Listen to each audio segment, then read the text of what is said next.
The double government of the Federal Reserve, the economics and lawyers, but now the real power is the sovereign. It is in the hands of the committee appointed by Parliament and of the chairman of the committee.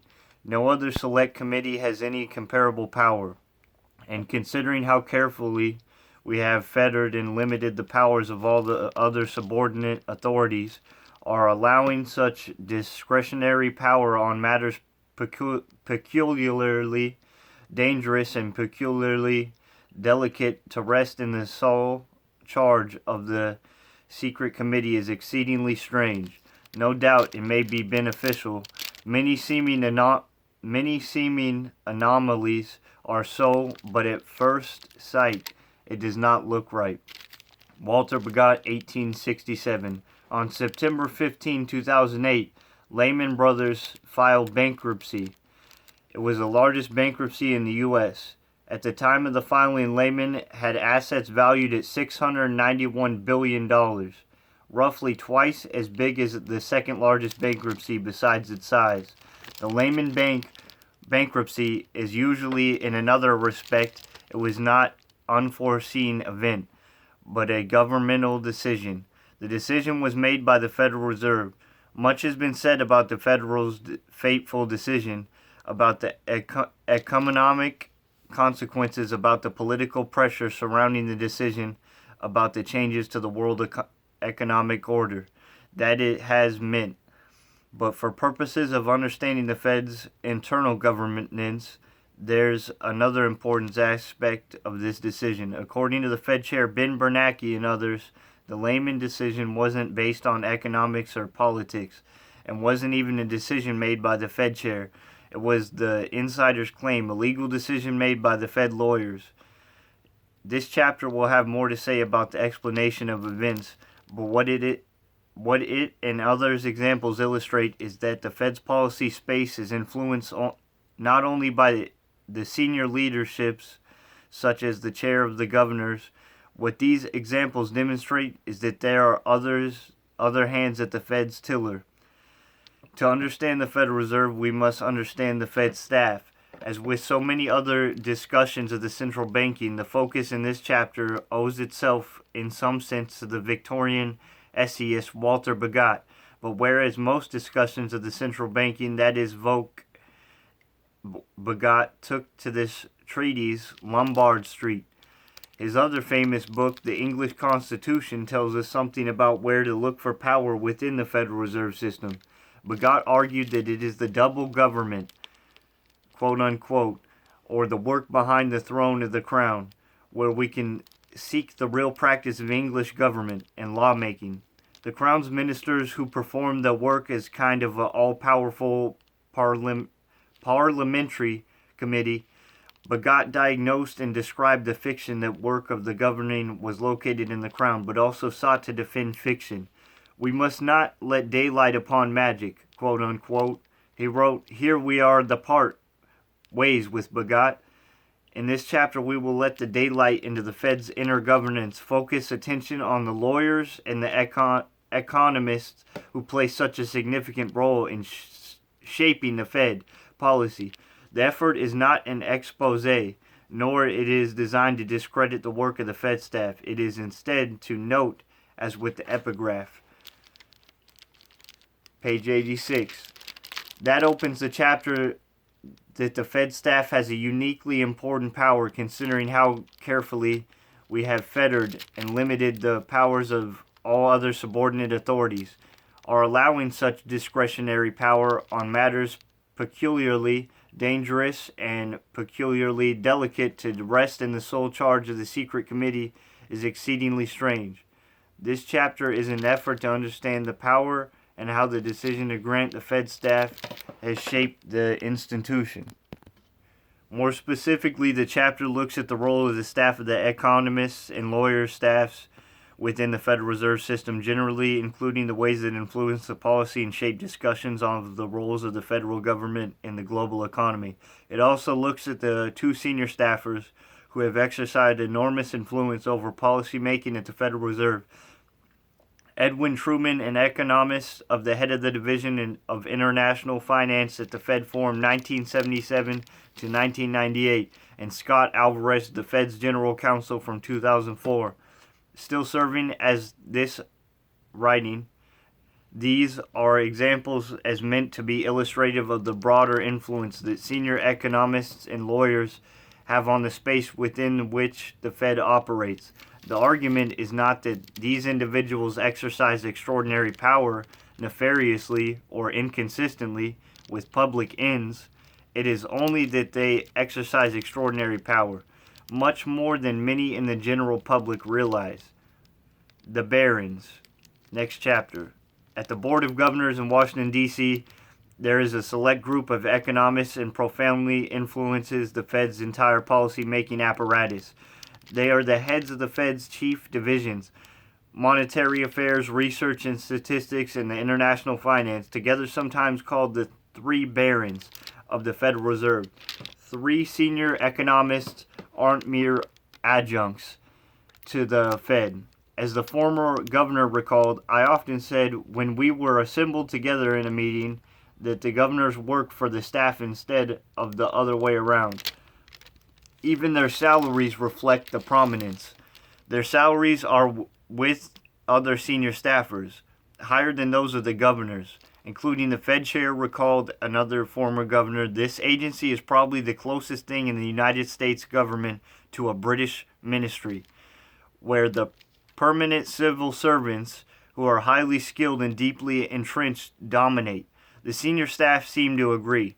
According to one of the news accounts, a departing senior staff member at the Fed said he never had an interest in becoming a board member. It would have reduced his influence over the Fed's policies if he did.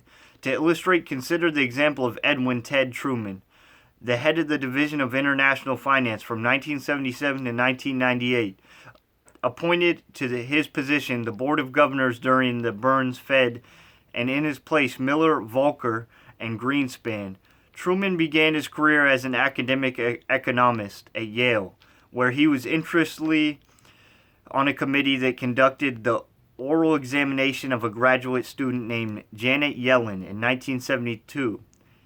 He left academia and he joined the Board of Governors within 5 years. He rose to the head of the Division of International Finance. At the board, Truman was regarded as a brilliant but temperamental figure who he thought he was the guardian of the gate. One of the governor recalled governors were political types who came and went, and he was the protector of the institution, and he knew what was best. By the time Greenspan arrived in 1987, Truman's status as the keeper of the Fed's international portfolio was established, a position Greenspan defended through a number of challenges. According to contemporaneous accounts for some international meetings that Greenspan could not attend, Truman was go in his place. Only the vice chair could be the exception to the rule. A presidentially appointed Senate confirmed Federal Reserve governor could not. Interestingly, it was a question of economic expertise that prevented governors from taking a more robust role in these international affairs.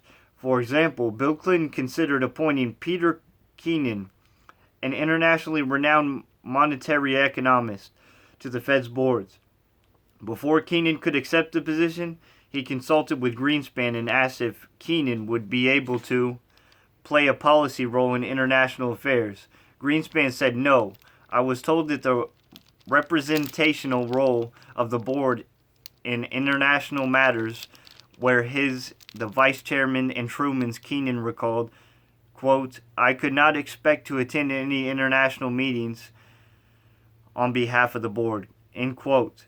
Greenspan and Truman would also handle the more politically sensitive role of close coordination, quotes, of international economic policy with the U.S. Treasury. The governors had no role to play there.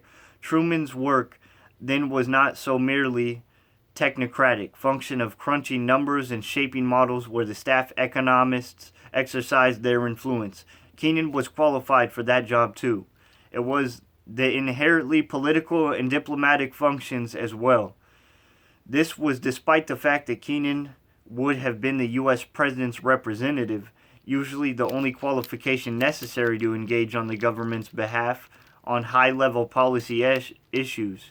No period of international economic history demonstrates Truman's influence, more than the financial crisis in Mexico and the Southeast Asia in 1990s.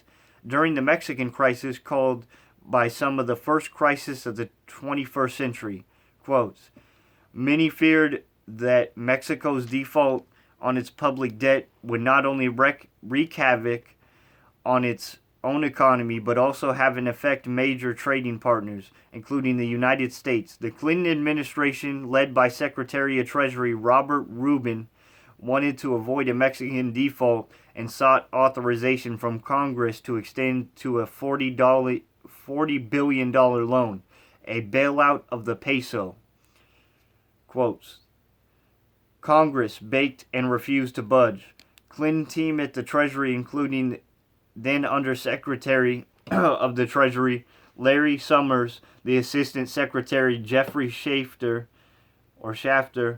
at the Deputy Assistant Secretary for International Monetary and Financial Policy, Timothy Geithner, sought to figure out a way to authority already granted to stave the other of the crisis. The best they could do was use what they called Exchange Stabilization Fund, a pot of money given to the Treasury to influence exchange rates without tapping directly into the central bank's money supply.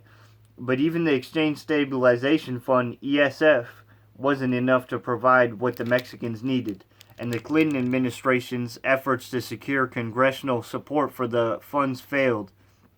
Here is where Truman came in. He engineered a way for a Treasury. The Fed joined forces to expand the reach of the ESF. Mexico could exchange pesos for dollars through an international swap facility, a structure the Fed had used before between the Fed and the Bank of Mexico, an enduring policy move that had implications the way the Fed would handle the financial crisis of 2008. Through the swap facility, Mexico could get access to dollars from the Federal Reserve that it could not secure in the private markets, or at least not at such a favorable rates. Truman's policy innovation had allowed the Clinton Treasury from the Fed to overlook the lack of congressional authorization. The financial crisis following soon thereafter in Southeast Asia saw Truman's similar participation in policy and diplomatic role, as the currency's financial system and economies of the development in Asian countries such as Indonesia and Thailand began to teeter. They threatened to bring down the rest of the region. The Clinton Treasury and the Federal Reserve sprang into action, with much of the work of selling their plans to the governments, including heads of the states, affected countries, falling to Timothy Geithner, at the time of the Deputy Assistant Secretary for International Monetary and Financial Policy, and again Truman. They met with the foreign politicians, finance ministers, and central bankers to plan their financial stability.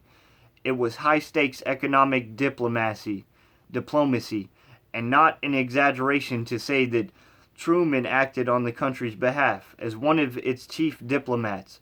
His job titles during these talks stayed the same: Staff Economics of the FOMC and the Director of the Board of Governors, Division of International Finance. Their efforts paid off. First Mexico, then the Asian economies were spared. Time magazine feted Rubin Summers and Greenspan to the Committee to Save the World. Quotes, while the Time article didn't go into detail about Truman's contributions, it should have. Much of the policy making and diplomacy that went into the frenzied months and years came from him.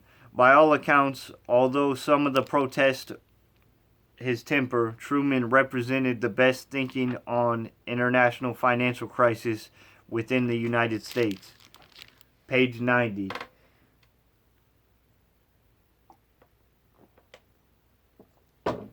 Truman's role at the Fed was certainly technocratic. His understanding of international monetary cooperation was considered unparalleled within the Fed, and he drew on that expertise, though out of crisis but it was also highly diplomatic in its importance that his counterparts elsewhere in the government were all political appointees, including future Secretary of the Treasury, Gethner. Their task wasn't writing the policies or writing the rules to support them. It was an act of politics, diplomacy, and judgment, reflecting the value judgments about how U.S. interests should be represented to the government's officials throughout the world. And yet Truman was, of course, a staff economist. The idea then that the work of the Federal Reserve is pure technocracy, the domain of mathematical economists solving proofs, is grossly inaccurate. Next paragraph, staff economics. Truman's globe-trotting adventures fighting international financial crisis is an unusual example of staff economists' influence on the political process. More often, but not less important, staff economists and their division heads also wield important policy authority inside the Federal Reserve building in Washington. And at each of the 12 Federal Reserve banks, the Federal Reserve System employs hundreds of such economists to play a core policy making role. Their roles are largely to serve three research functions: macroeconomic analysis, discerning what is happening in the economy; economic forecasting, discerning what will happen in the economy; and relatedly, their own academic research. This work requires both technical expertise and also a feel for public policy. That work of monetary policy, financial stability, and everything else that goes on within the Fed is primarily the work of academic economists. For this reason, one Federal Reserve Bank president concluded that for economists, university and Fed jobs are not all that different in terms of the role of independent research. Economists clearly dominate the scene at the Fed at all levels of the bureaucracy. It wasn't always so. While economists have always played an important role in determining the scope of the Fed's power and institutional form, the Fed used to be more dominated by bankers and, to a lesser extent, lawyers. At the end of William McChesney Martin's tenure at the Fed, for example, the former banker let slip that he would dispense with what kind of analysis presented by the Fed's growing and economic forecasters. Martin was swimming against the tide. Economists have grown in importance at all levels, the Fed including at the top. Indeed, becoming an economist seems to be something of prerequisite for the Fed's chair, not because the chair needs to be running regressions and modeling the economy herself. It's that the Fed's chair has to be able to evaluate the work of the staff economist. Without a PhD in economics, according to the former governor, the Fed staff will run technical rings around you. And while bankers still dominate the boards at the Federal Reserve, their influence as staffers and members of the Board of Governors has waned over time. The rise of the Fed's economists matters for another reason. Beyond the control of the Fed's governors or even chair, the staff economists use the authority to make hiring decisions, planning economic conferences, publish scholarships, and much else that we associate with the production of knowledge in universities. And because the Fed hires so many economists, hosts many more in its conferences, and otherwise influences the tenor of economic debate, what the Fed does in producing economic knowledge matters enormously. Except the Fed isn't a university. The apparatus of knowledge production that occurs in universities, tenor review, outside publication requirements, public engagement, the airing of the different conflicting ideas, and more, does not exist in the same way at the Federal Reserve, of course. Universities are far more perfect places with compromises on some of these same principles.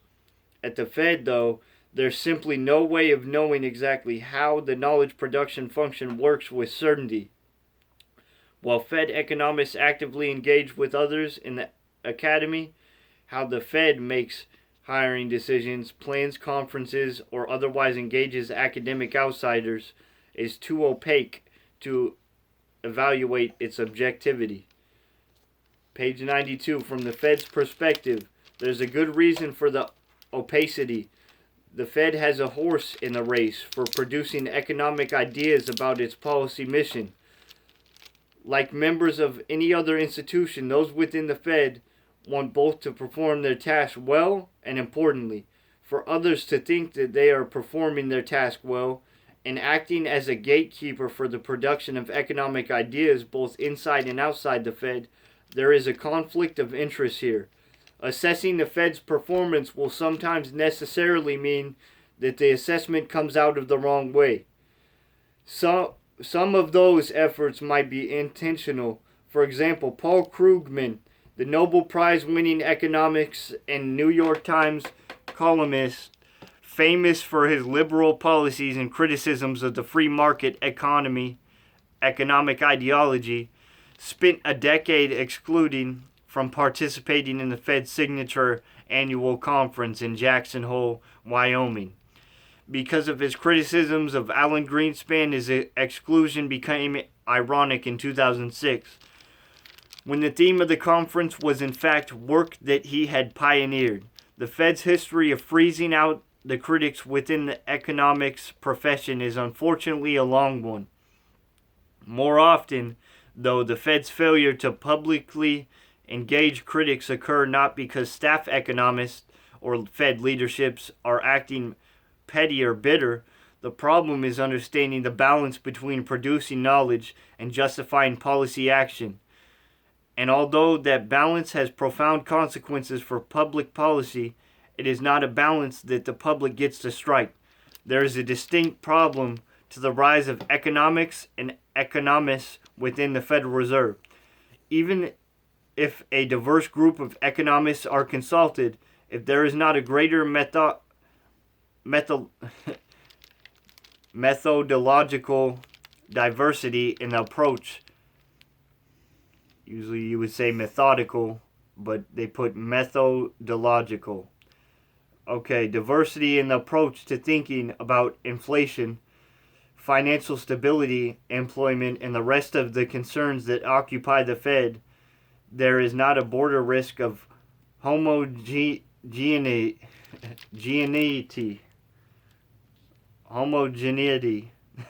of views that could lead to an unproductive groupthink. A sociologist, Neil Fligstein, and his co-authors argued that the kind of macroeconomic approach may have been played role in the 2008 financial crisis, as the FOMC failed to see the depth of the problem because it is over-reliance on macroeconomics as a framework for making sense of the economy. The takeover of the economics was gradual, not immediate. Historically, bankers and lawyers played a bigger policy-making role at the Fed than they do today. But there is no denying that the problems of the Fed policy are seen as problems of economics.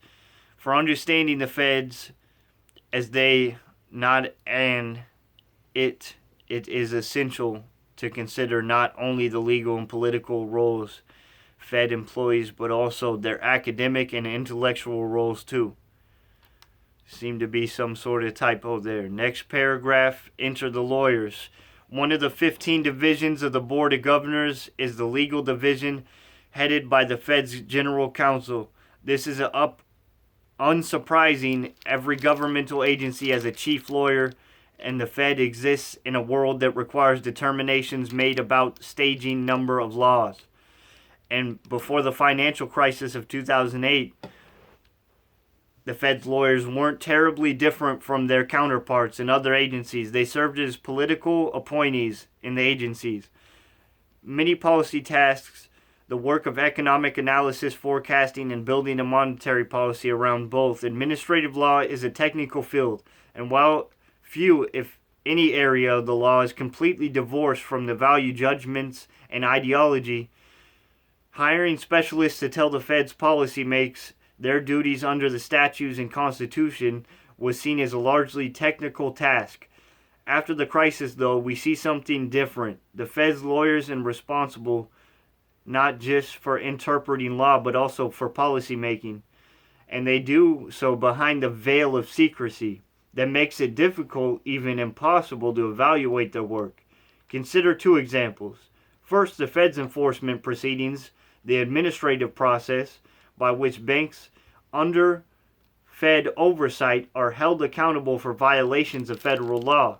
Senior Fed staff members, namely the Director of Division of the Bank Supervision and the General Counsel, have authority to supervise the reserve banks in reaching consent agreements in banks' enforcement proceedings.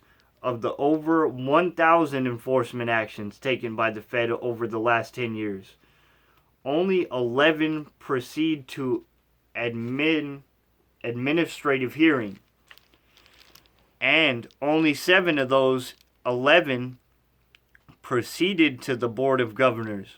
The rest were resolved by the Fed staff.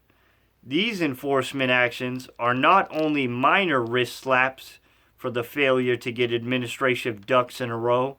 For example, the Office of the Comptroller of Currency, OCC, the Federal Reserve, approved in April 2013 a multi-billion-dollar settlement with major banks regarding their mortgage servicing practices. As a government, Tarullo started in a letter to Senator Elizabeth Warren. That approval came with a board vote, and without any governor requesting a review of the action. To be clear, Governor Tarullo started that the board staff frequently consulted the board members before exercising delegated authority to approve the amendments to the foreclosure consent orders, quotes, but the continuous, there was no vote. These kinds of policy judgments were the staff's, especially the lawyers, to make. The lawyers influence an agency's enforcement strategy. It is not unusual in our administrative state. Non-political appointees have that kind of influence everywhere in the bureaucracy.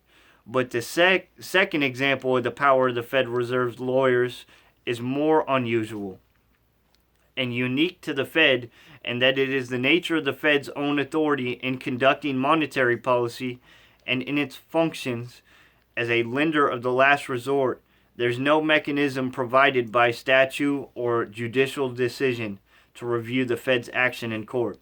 Section 13.3 of the Federal Reserve Act may be, after the 2008 financial crisis, the Act's most famous provision. Before the crisis, only Fed aficionados and lawyers had ever heard of it. The provision was added to the Federal Reserve Act during the Great Depression, at the urging of the Hoover administration, and amended several times over the years. At the time of the 2008 crisis, it provided in part that, quote, in unusual and exigent circumstances, end quote, 5 members of the Board of Governors can lend money, though the relevant Federal Reserve Bank, to any individual partnership or cooperation, so long as the loan is secured to the satisfaction of the Federal Reserve Bank. Before making the loan, though, the relevant Reserve Bank has to obtain evidence, quotes, that the individual partnership or corporation in question, quote, is unable to secure adequate credit accommodations from other banking institutions, end quote. Note that this authority had only 4 restrictions. Circumstances must be, quote, usual and exigent, end quote, terms not defined by statute, at least 5 members of the board must vote in favor, the loan had to be secured, quote, to the satisfaction of the Federal Reserve Bank, end quote, and the, quote, Reserve Bank and had to obtain evidence, end quote, that there is no, quote, adequate credit accommodations from other banking institutions, end quote.